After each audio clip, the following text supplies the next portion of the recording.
Good morning to everyone. I'd like to welcome you to Waco IC Stadium and a very important event today. And I appreciate you taking time out of your busy schedule to come and share this moment with us, and a proud moment for one of our own. I welcome you here today, and I appreciate you being here and taking this time. I'd like to introduce a few people before we get started. I'd like to introduce the principal of Waco High School, and that's Alfredo Laredo. And he usually does a wave for us. And also our board members that are attending today is Mr. Alan Sykes. I appreciate you being here. And also our board president, Mr. Pat Atkins, and he will share some remarks here in just a moment. But it is a great moment for Waco High, a great moment for Waco High football, and it's a great time for Waco ISD athletics. I'd like to introduce our president for our school board, Mr. Pat Atkins, and he will introduce the new head football coach at Waco High School. Thank you, Mr. Atkins.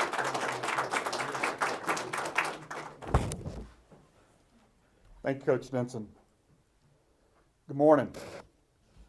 My name is Pat Atkins. It has been an honor to serve as president of the Waco ISD School Board for the past several years, and it's an honor to participate in this announcement this morning. Today, I'm pleased to introduce the new head football coach at Waco High School. Marty Herbst has 25 years of coaching experience and teaching experience in the Texas public schools. He started his coaching career in Bay City ISD back in 1988. In 1992, Coach Herbst accepted an offer from Coach Johnny Tusa to become part of the Waco High coaching staff and eventually became the Lions defensive coordinator. In 2006, many of you will recall that Coach Herbst's defense helped lead Coach Tusa and the Lions to the Class 4A Division II state championship game in the Alamo Dome down in San Antonio. Last year, Coach Herbst accepted the opportunity to become the Lions interim head coach. Under his leadership, the Lions completed the 2012 season with an overall record of 9 wins and 4 losses, going 5-2 in district play and advancing to the regional finals of the state Class 4A playoffs. Coach Herbst and his wife Cindy have 2 daughters, Lissa, who's a teacher at Waco High School, and Lynn, a junior at Baylor University. Last night, Superintendent Bonnie Kane announced to the school board that the interim tag has been removed. And so, ladies and gentlemen, please welcome the new head football coach at Waco High School, Coach Marty Herbst.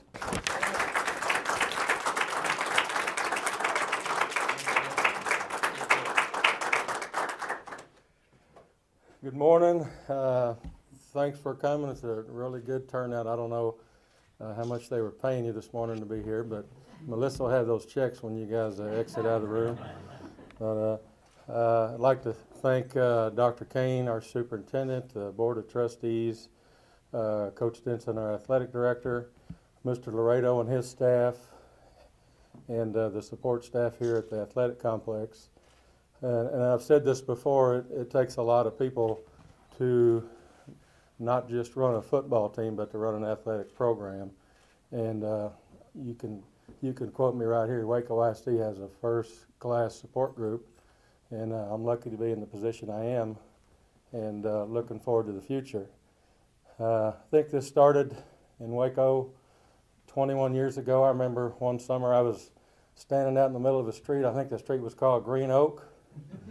And had an appointment to meet some guy named Johnny Tusa at the time, and of course we'd never met, but Mr. Babels, our personnel director, had guided me over there, and we were supposed to meet at a certain time, and as soon as he got done with his golf game, well, we had the interview, and there it went. And for 17 years I was fortunate enough to work under him and learned a lot, not just how to run a football program, but each program in each district is unique, and ours is different than any others, and there's no other like ours.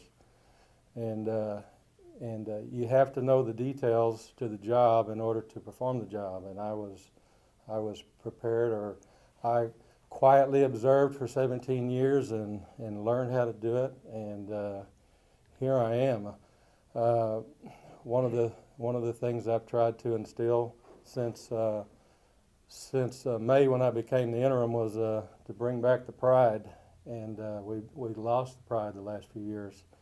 And thought long and hard, how do you do that? Well, it takes, again, some support from your people, but takes a lot of people to get everybody going, from your faculty and your coaching staff and your support staff, and people in the community have been tremendous in support and parental support. I hear horror stories from I hear Coach Taft speak this past weekend, and he surveys the country and discovers the number one problem coaches face today is parents. But our parents have been great, and we're fortunate there. But a lot goes into it. Lot going forward.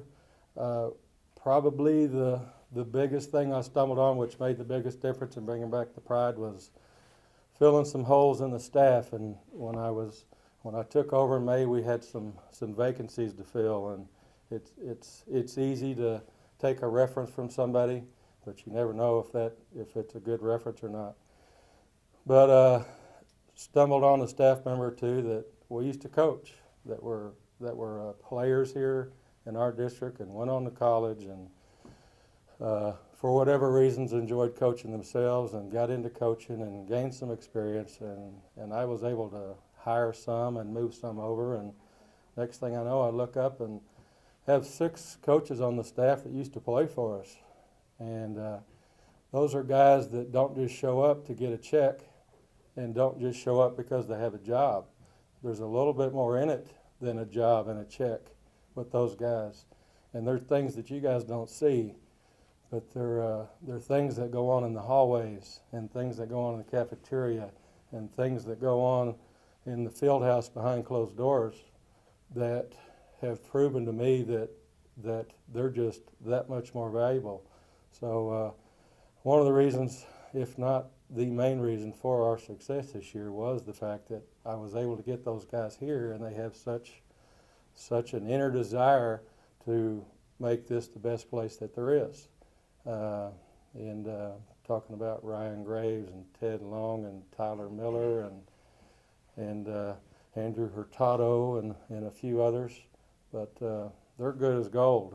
And when I get in a bind and have too many things going on at one time, all I have to do is get a hold of one of them, and it's done. And I don't have to backtrack and say, hey, did you get that done for me like I asked you for? Because I know it gets done. So been real fortunate to stumble on that, and it's really worked out. Looking ahead, we lost a lot of seniors this year, but I don't know where Coach Henry is over here. I know back before the season started, he honored me with the Crying Towel Award, and that was fun to go to that for the first time, and look forward to many more of those. But our kids work hard, and they are good students, and they take care of their business, and they stay out of trouble. And as a coach, if you have a kid that comes to you and you don't have to worry about the effort that they're going to give, well, then it becomes a lot easier. But our guys are first class and headed in the right direction, and can't wait to get to next season. We spent a lot of time in December, January, and February in the weight room and up till spring break, and after that we will continue the weights, and we will get outside a little bit more and start some football.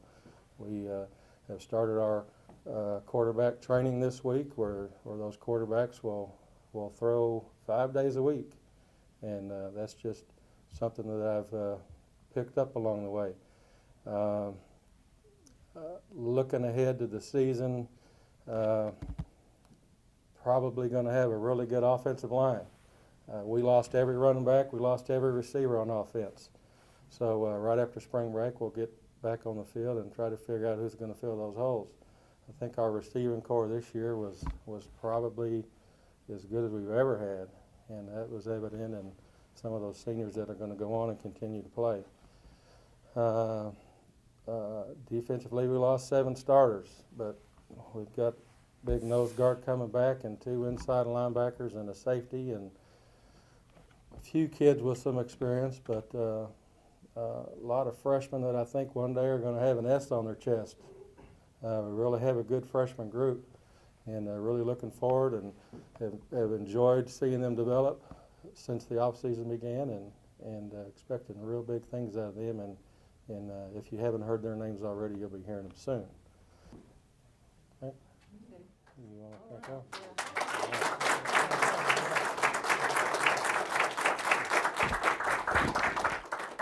Let me just say that taking the role as an interim, there are no guarantees. And Coach Herbst did everything and above and beyond anything we could have ever asked of him with the team, with the program itself, on the campus level.